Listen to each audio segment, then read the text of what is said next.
EPF versus the world, USA edition. Okay guys, today we're going to talk about the differences between EPF and what America practices for retirement funds known as 401k or IRA, individual retirement accounts, right? And many different kind of sub from there, yeah? So the first thing what's quite interesting about the US is that actually it's not compulsory to have a 401k, right?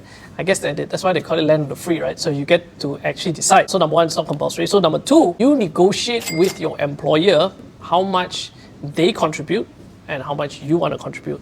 So sometimes they have this matching thing where put in $1, they'll put in 50 cents, right? So that fixed amount is up to you for you to negotiate. Unlike EPF, where it's a minimum fix from employee and a minimum fix for employer. So that's the first 2 points. Now, what is interesting is that for us here in Malaysia, EPF is taken out from your account and then you are taxed on your gross salary, right? On top of that, if you contribute, I think 4,000 or 6,000, you get a tax break from there. In the US, it's actually quite different. So say, for example, you put in 1,000 every month into your IRA or your 401k, that tax is actually deferred. So what it means is that if assuming you earn $10,000 and you put in 1,000 into your IRA, so the government taxes you on your income for 9,000, right?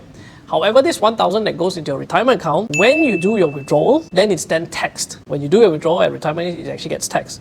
But all your dividends and capital gains will not be taxed. So it's what they call a deferred tax system. So again, that also drives behaviors as well and how much people want to put in their IRA or their 401k. The fourth difference is this. Unlike EPF, where they guarantee you at least 2.5%, in the case for 401k or IRA in the US, there is no such guarantee because you decide where you want to invest. You decide what fund you want to invest in, whether it's an equity mutual fund, it's the S&P 500 or a gold ETF, for example. So you make the decision, which means then when the market crashes, like what happened in the US in 2008, a lot of retirees actually lost a substantial amount of their 401k. So your worst case for EPF is actually 2.5%. Your worst case is market conditions for whatever you have invested in for your 401k. Which kind of brings us to the same point where Malaysia, we're quite lazy. We don't really have to learn how to invest. But those in the US will have to at least find out, hey, what am I buying? Is this a mutual fund?